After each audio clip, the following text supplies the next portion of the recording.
কচু থোৰৰ ৰেচিপিটো বনাবলৈ প্ৰথমতে দিছোঁ পাঁচফোৰণ, তাৰপিছত তেজপাত, এতিয়া উঠি আছে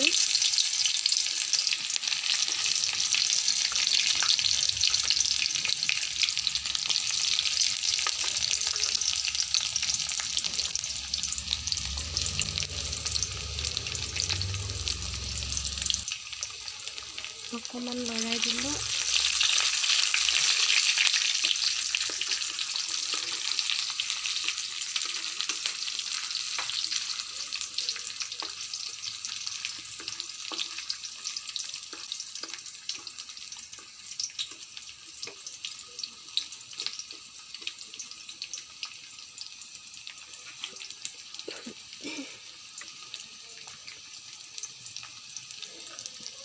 এতিয়া জলকীয়া,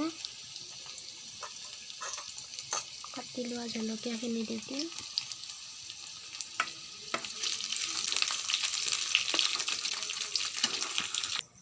এতিয়া বন্ধুসকল আদা নহৰুৰ পেষ্টখিনি এনেকৈ বটি লওঁ। এইখিনি ভাজি কাঢ়া হৈ গ'ল অলপ। এতিয়া আদা নহৰুৰ পেষ্টখিনি দিম।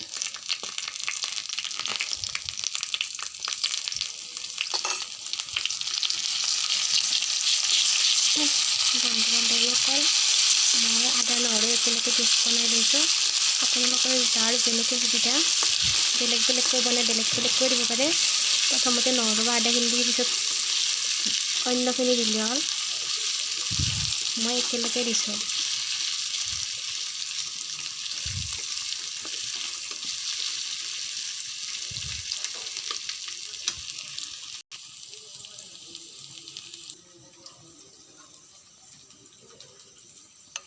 এতিয়া অলপ ধনিয়াৰ গুড়ি দিলোঁ।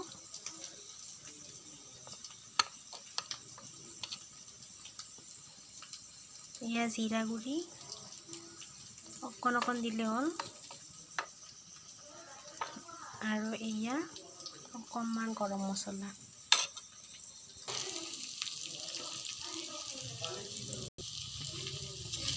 গৰমটো ফুৰফুৰীয়াকৈ ওলাইছে।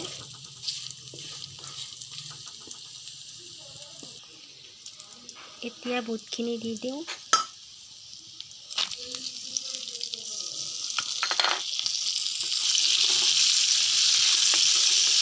বুটখিনি এনেকৈ ভাজি কাঢ়া হ'ব নালাগে, আধা থিয়া হ'লেও মুৰমুৰীয়া নহ'লেও হ'ব। এইখিনি ভাজি থাকোঁতে গেছটো চিমত ল'বলৈ নাপাহৰিব, একেবাৰে কমত, নহ'লে দেখাত ৰঙচুৱা হ'ব, বেছি কাঢ়া হৈ যাব, দোৱাৰ নিচিনা লাগিব। এতিয়া এয়া কচু জেলনা এখনেৰে এনেকৈ পানীখিনি যাব দি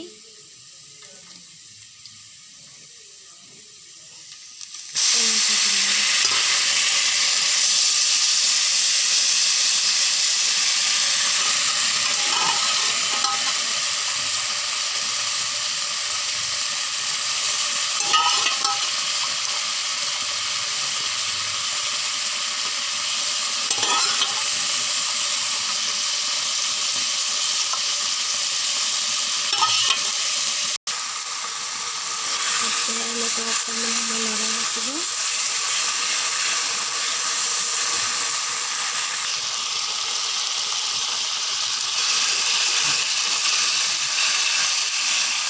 এনেকৈ লৰাই ৰাখি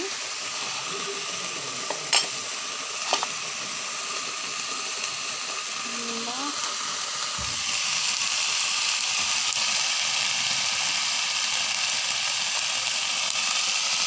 হালধি, নিমখ নিজৰ আন্দাজ মতে। মই অকণমান নিমখ কমকৈ খাওঁ, সেইকাৰণে কমকৈ দিছোঁ। হালধি নিজৰ আন্দাজ মতে, অকণমান ৰঙচুৱা হ'লে ভাল।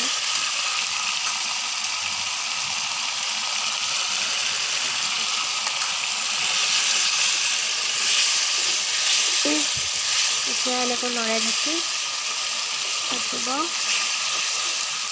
যিহেতুকে বন্ধু বান্ধৱীসকল মই ক'লা কচু বনাইছোঁ, সেইকাৰণে অকণমান ধৰিব পাৰে, ডিঙিত লাগি ধৰে, তাৰ কাৰণে অকণমান তেতেলী দি দিছোঁ। আমটেঙাও দিব পাৰে।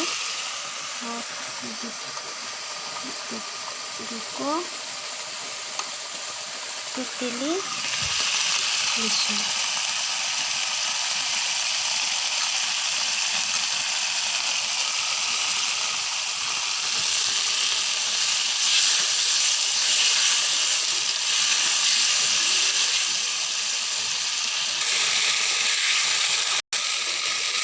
এতিয়া হৈ গ'ল আৰু এতিয়া এখন বেলেগ পাত্ৰত নমাই থওঁ।